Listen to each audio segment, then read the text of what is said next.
오늘은 야고보서 3장 6절에서 12절의 말씀으로 혀의 위력이라는 말씀으로 여러분과 함께 한번 그 주님의 말씀을 상고해 보겠습니다. 네, 불보다 더 조심해야 할 것이 말조심이라는 걸로 시작되는데요. 야고보는 누구지요? 예수님의 동생이에요. 그죠? 이제 어때요? 바울은 믿음으로 말미암아 우리가 구원에 이른다고 했고 믿음을 많이 강조했지 않습니까? 근데 야고보는 뭐를 많이 강조했냐면은 뭐 유대인처럼 걷다가 율법에다가 할례를 받고 이게 아니고 그러한 말로만 믿음이 아니고 우리가 행실로 우리 삶으로 우리가 그거를 드러내야 하지 않느냐 이렇게 말하고 있습니다. 6절을 보면은 혀는 곧 불이요 불의 세계라. 혀는 우리 지체 중에 온몸을 더럽히고 생의 바퀴를 불사르나니 그 사르는 것이 지옥불에서 나느니라고 했죠. 불은 인간에게 있어서 매우 중요합니다. 또 인간은 그 불로 인하여서 불을 발견하고부터 삶의 질이 좀 높아졌어요. 그 불은 인간이 잘만 사용하면 삶에 큰 유익을 가져다 줍니다. 그러나 불은 한편으로 또 매우 위험하기도 해요. 자칫 그 부주의를 하면 아무리 작은 불씨라도 엄청난 파괴력이 있어요. 그리고 성랑개비 불을 그어보세요. 처음엔 자꾸 미비하지만 이것이 어쩌요? 번지면 엄청난 인명상 손해를 가져올 수 있어요. 우리는 불씨에 대한 그 부주의 취급으로 인하여서 엄청난 피해를 보는 경우를 우리 종종 보지 않습니까? 그런데 중요한 것은 말이 바로 이러한 불과 같은 성질을 가지고 있다는 것입니다. 여러분, 그 동물과는 달리 인간에게 말을 주신 것은 참으로 큰 은혜지 않습니까? 네, 이 말은 인간에게 더없이 유익한 것인데 인간은 말을 통해서 다른 사람과 의사도 소통하고 또 그럼으로써 놀라운 문명을 만들어냅니다. 물론 동물들도 소리로 의사를 소통한다고 하지만 그것은 인간의 말과는 본질적으로 달라요. 또 우리 인간의 말을 볼 때 중요한 걸 보게 되면 과거에 우리 바벨탑 사건 때 어땠어요? 하나님이 인간의 말을 확 다 흩어져 놓으니까 어땠어요? 다 뿔뿔이 흩어졌잖아요. 그런데 이처럼 중요한 말도 어떻게 사용하냐에 따라서 그 결과가 엄청난 차이를 보여주는 거예요. 불이 그렇듯이 말도 잘 다스리면 매우 유익한 것이지만 잘못 다스리면 참으로 무서운 결과를 가져옵니다. 여러분, 불과 말의 가장 비슷한 점이 뭘까요? 뭐예요? 예? 네, 너무나 역시 우리 집사님 친구. 그래요. 번진다는 데 있어요. 불은 아무리 작게 시작된 것이라도 조금만 시간이 지나면 주로 마구마구 번져요. 그래서 나중에는 걷잡을 수 없게 됩니다. 말도 이와 같습니다. 별 생각하지 않고 조심 없이 한 말은 처음에는 대수롭지 않지만 사람들 입을 거치면서 나중에는 걷잡을 수 없이 번져나서 엄청난 큰 파괴력을 지니게 돼요. 그래서 이것은 자기의 온 인격을 더럽히고 때로는 인생 자체를 불살라 잿더미로 만들어요. 그 점에서 볼 때 말은 사실상 불과 유사한 성질을 가지고 있지만 사실은 불보다 더 무서워요. 왜냐? 불은 잘못 다룰 경우 단지 이렇게 재산상의 그 손해와 육적 피해만을 가져다 줄 뿐이지만은 말을 잘못 다스리면 이 세상의 삶은 물론 내세의 삶까지도 파멸로 인도하기 때문이에요. 여러분, 우리는 주님께서 형제를 향하여 미련한 놈이라고 이렇게 하는 자마다 지옥불에 들어가라고 경고하신 사실을 우리 알고 있지 않습니까? 한 번 내뱉은 말을 어때요? 다시 주워 담지 못하잖아요. 그죠? 물도 쏟으면 어때요? 못 주워 담듯이. 그리고 그 내뱉은 말은 화마가 되어서 다른 사람을 덮치고 자신까지도 영원히 멸망에 이르게 돼요. 그러므로 불조심 이상으로 무슨 조심? 말 조심하시고 말은 하기 전에 이 말이 정말 과연 합당한가 먼저 생각하고 바르고 유익하고 아름다운 말만 하시기 바랍니다. 하나님의 영광을 높이고 다른 사람을 높이는 말이 할 때 그 말을 인간에게 주신 하나님의 뜻에 합당한 아름다운 그 말만을 사용해야 합니다. 아멘이죠? 우리 잠언 13장 3절을 보게 되면은 입을 지키는 자는 그 생명을 보전하나 입술을 크게 벌리는 자는 멸망이 오느니라 했습니다. 또 한 가지 우리 말씀 하나 찾아볼게요. 마태복음 우리 12장 한번 봅시다. 12장 36절 37절을 한번 봅시다. 정말 이건 중요해요. 그래서 여러분과 꼭 같이 읽고 싶어요. 마태복음 12장 36, 37절입니다. 찾으셨죠?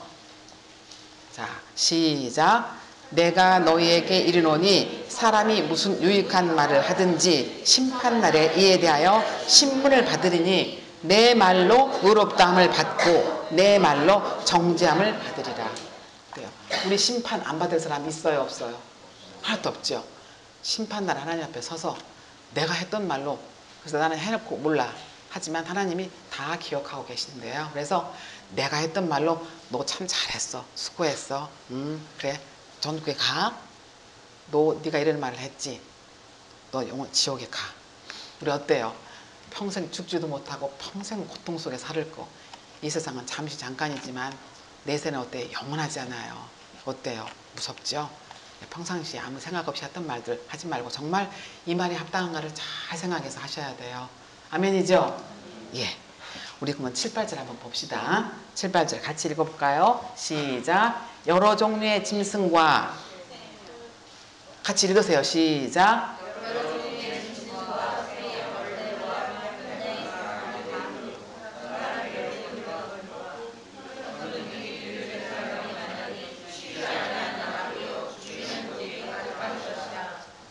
그렇죠. 뭐 이러한 사실들은 굳이 뭐 야고보의 이름을 빌리지 않고도 우리가 매일 경험하고 있습니다.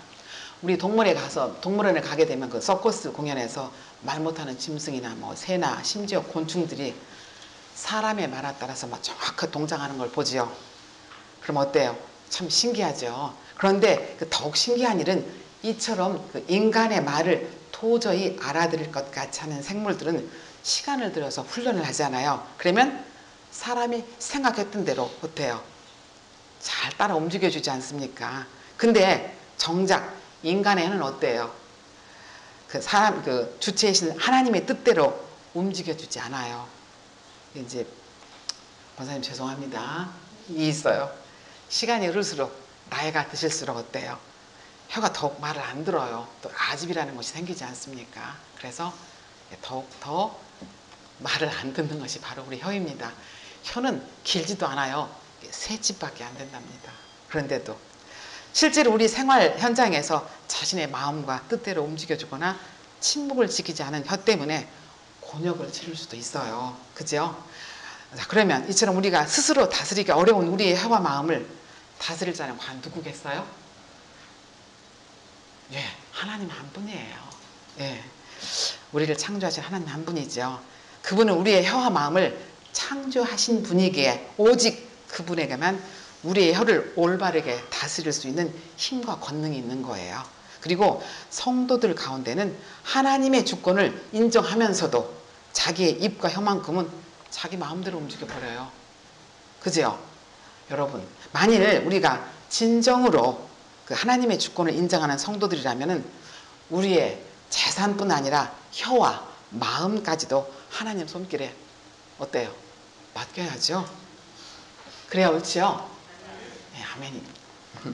그래서 이사야 6장 5, 6절 말씀처럼 하나님의 거룩한 제단 숯불에 입이 정결케 되는 은혜를 입음으로써 고린도전서 6장 19절에는 너희 몸은 너희가 하나님께로부터 받은 바 너희 가운데 계신 성령의 전인 줄을 알지 못하느냐. 너희는 너희 자신의 것이 아니라 오직 하나님의 영광과 천국의 확장을 위해서 쓰도록 해야 한다라고 말씀하고 있습니다. 또 시편 141편 3절에 보게 되면 여호와여 그는 내 입 앞에 파수꾼을 세우시고 또 내 입술의 문을 지키소서 했습니다. 이 말씀을 꼭 참고하시면서 잘 지켜서 행하시는 여러분이 되기를 바랍니다. 네. 자, 우리 8절을 한번 봅시다. 8절 아까 아까 읽었죠, 우리요. 참, 정말 복음운동이야말로 진정한 환경운동이 복음운동이에요. 자, 8절에 혀를 가리켜서 쉬지 아니하는 악이요 죽이는 독이 가득한가라고 말씀했죠. 그리고 만물보다 심히 부패한 것이 인간의 마음이요 인간의 입과 혀는 이러한 마음에 썩은 것을 쏟아내는 문이라고 했습니다. 자, 또 그 시편 기자 140편 3절에 보게 되면 독사의 독, 그리고 로마서 3장 13절에 보면 열린 무덤 이렇게 표현했어요. 한층 더 강렬한 언어로 이를 표현하고 있지 않습니까? 그런데 오늘 우리가 이러한 성경의 그 표현에 주목하지 않을 수 없는 것이 단지 뭐 이것이 뭐 신학적이라든지 문학적 수사에 그치는 것이 아니라 실제로도 그러하다는 거예요. 어떤 과학자가 실험을 했어요. 정말 사람이 극도로 기분이 좋아서 랄라룰루 할 때에 거기에 나오는 걸 싹 채취했어요. 또 한편으로는 굉장히 마음이 막 극도로 흥분하고 격렬하고 막 이렇게 기분이 나빴을 때 그때 또 그 입에서 나오는 걸 채취해서 이렇게 급 냉각을 시켰어요. 시간이 지나니까 한쪽은 파란 것으로 한쪽은 검은색으로 이렇게 색깔이 변했다는 겁니다. 그래서 이거를 꺼내서 검은 색깔로 변한 거를 우리가 흰쥐에 실험하지 않습니까? 흰쥐에 이렇게 투여를 했대요. 그랬더니 그냥 흰쥐가 바로 즉사했다는 거예요. 그렇다면 인간의 입에서 나오는 독이야말로 그 어떤 독보다 강하다고 할 수 있습니다. 이것은 단지 육체일 뿐 아니라 우리의 정신과 영혼에까지 영향을 미친다는 점에 그 해악성이 굉장히 크다고 할 수 있어요. 이런 점에서 볼 때 인간이 썩고 부패한 점에서 나오는 온갖 독들이야말로 이 세상을 오염시키는 가장 유해 물질이에요. 이러한 인간의 부패한 마음을 정화시켜서 하늘의 신령한 마음으로 변화시키는 복음 운동이야말로 진정한 환경 운동이라고 볼 수 있어요. 그런데 안타까운 것은 세상에 많은 사람들은 이러한 사실을 모르고 그저 그 눈에 보이는 그 물리적인 조건 또 화학적인 조건만 보호하면서 그것으로 그 환경 운동이라는 것으로 착각하고 있습니다. 그래서 뭐 국토관리법, 뭐 환경관리법, 뭐 재정상수원, 뭐 토양 등 뭐 깨끗하게 보존하는 그런 것들은 많이 신경을 써도 복음으로 그 심령을 변화시켜야 한다고 말하면 오히려 비웃고 배척해요. 이제 특히 뭐 큰 교회 같은 이런 교회 같은 데서는 그 복음을 전파와 그 사회 참여를 이렇게 구분해 가지고 일부 진보적인 입장에 서 있는 사람들은 복음만 전하는 사람들을 향하여서 사회 참여에 소홀한다고 비판도 합니다. 우리 순복음영향교회는 그렇지 않죠. 서로 성도가 합심해서 기도하고 내 말을 삼가하고 내 모든 것들을 다 하나님께 맡기고 내 마음과 또 입술까지도 다 하나님께 맡기지 않습니까? 그죠? 우리 이 세상에 많은 사람들처럼 복음 전파 따로 운동하고 뭐 또 이렇게 그런 것을 생각은 버리고 그러한 인간의 그 타락한 심령을 근본적으로 새롭게 하는 그 복음 운동이야말로 진정으로 그 세상을 깨끗게 하는 근본적인 환경 운동임을 우리가 깨닫고 이것이 우리도 같이 참여하고 실천해야 되겠죠. 아멘이죠. 그래서 복음의 전파를 통한 심령이 거듭남이 없이는 어떠한 환경 운동도 근본적인 해결책이 있을 수 없다는 사실을 그 인식하고 인간에 나오는 그 독화살로 인해서 상처받은 많은 사람들의 마음을 복음의 향기로 치료하고 아울러 인간의 탐욕과 부패로 인해 신음하는 자연에게도 건강하고 회복시키는 그 진정한 세상의 빛과 소금이 되어야겠습니다. 또 우리 90절을 한번 보겠습니다. 9절 10절 다 같이 읽겠어요. 시작.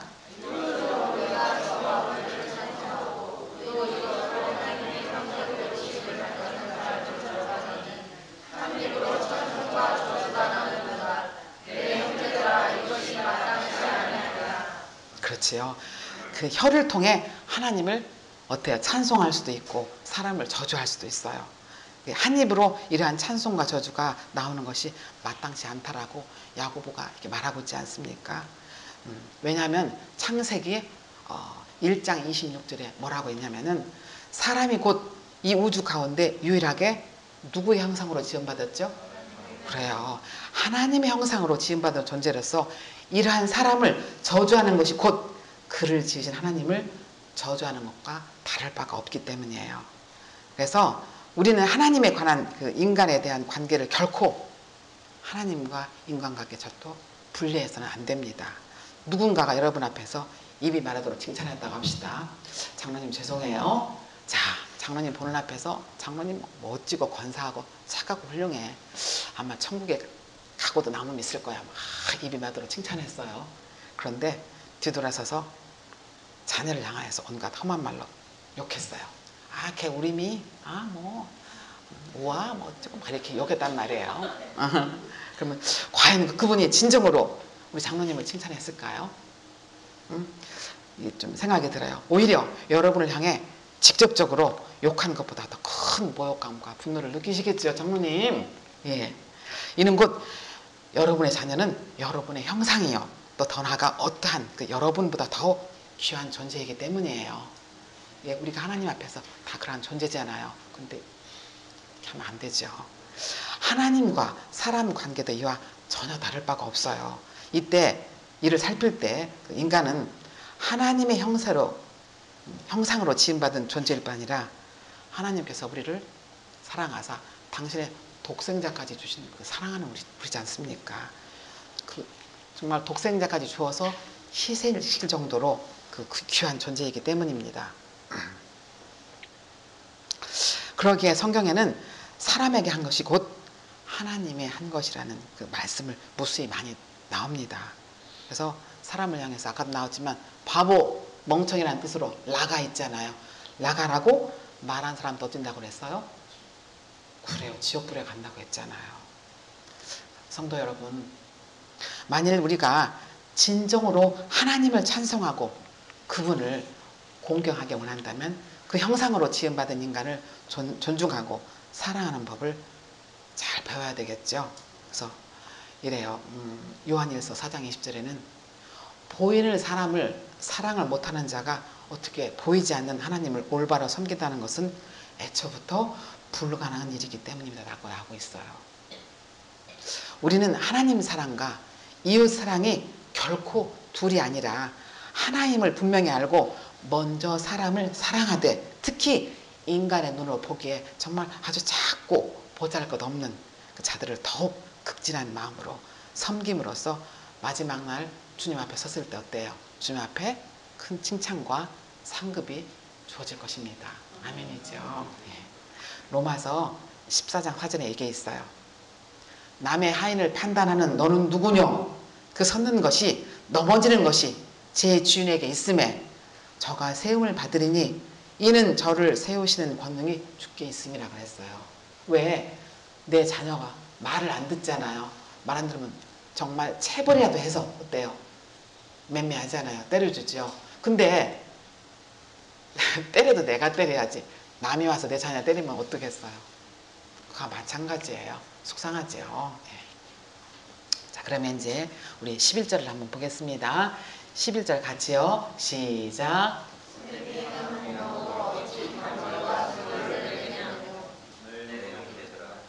그렇지요. 그 샘이 한 구멍으로 어찌 단물과 쓴물을 내겠느냐라고 하고 있죠. 여기서 샘은 무엇을 비유하겠어요? 우리의 입이지요. 자, 단물은 선하고 아름다운 말이겠죠. 쓴물은요, 악하고 패리한 말이겠죠. 샘이 한 구멍을 통해 단물과 쓴물을 함께 낼 수 없듯이 또 한 입으로 선하고 아름다운 말과 악하고 패리한 말을 해서는 안 된다는 것입니다. 그러나 현실은 어떻습니까? 한 입으로 단물과 쓴물 내는 그 이율배반적인 부조리가 나타나고 있지 않습니까? 그죠? 대부분의 사람들이 한 입으로 선한 말을 또 악한 말을 동시에 합니다. 이것은 성도라고 해서 예외는 아니에요. 그죠? 봐요. 정말 성도 여러분, 우리가 이러한 언어 생활을 하면서도 거룩하신 하나님의 백성이라고 말할 수 있을까요? 양심이 좀 찔리시죠? 결코 성령으로 이렇게 우리가 하나님을 믿고 있는 사람이 이렇게 악한 말을 입 밖으로 낸다면 결코 성령으로 거듭난 사람이라고 말할 수가 있어요, 없어요? 없지요. 우리는 입으로 다른 사람을 저주하고 상처를 두는 더럽고 독과 같은 말이 아니라 죽어있는 세상에 생명력을 줄 수 있는 그러한 말을 해야 합니다. 여러분 에스겔서 그 47장의 그 1에서 12절을 보게 되면 새 성전에 물이 흘러나와 강을 이루는데 그 강물이 흐르는 곳에 죽어있는 것들이 이렇게 소생해요. 강 좌우에가 그 나무의 각종 실과가 그 맺어서 시들지 않는 환상이 나옵니다. 이것이 어때요? 신약시대에 많은 사람들이 그리스도의 복음과 성령으로 말미암아 새 생명을 얻고 그로 말미암아 풍성한 영적 결실을 맺게 됨을 보여주는 뭐예요? 환상이에요. 근데 어땠어요? 이것이 신약시대에 그대로 성취되었죠. 이렇게 중요한 것은 고린도전서 3장 16절과 6장 19절을 보게 되면은 우리의 성도들은 바로 성전이라고 그랬어요. 곧 성령의 전으로 묘사하고 있어요. 우리는 하나님의 영이신 성령을 모시고 있다는 점에서 하나님의 성전이 분명해요. 우리는 하나님의 성전 모시고 살고 있잖아요. 그렇습니다. 우리 입에서는 생명을 죽이는 악하고 독한 말이 아니라 세상을 살리는 생명의 말이 흘러나와야겠죠. 상처받은 자를 위로하고 낙심한 자를 격려하며 절망 가운데 있는 자에게 소망을 주는 말을, 특히 우리는 무엇보다도 죽어있는 심령을 살릴 수 있는 생명과 진리의 복음을 말해야 됩니다. 아멘이죠. 우리 안에 계신 성령을 통해 주시는 하나님의 생명 말씀을 우리는 해야 되고, 그래야 해서 이 세상에 생명수가 차고 넘쳐 강을 이루고 그로 말미암아 이 세상에 충실한 생명 열매를 맺히는 그리스도의 아름다운 계절에 임해야 됩니다. 그것이 바로 우리가 해야 할 의무이과 동시에 몫이에요. 다른 사람은 다 못해도 우리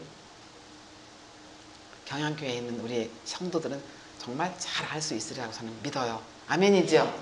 예, 말씀을 마치겠습니다.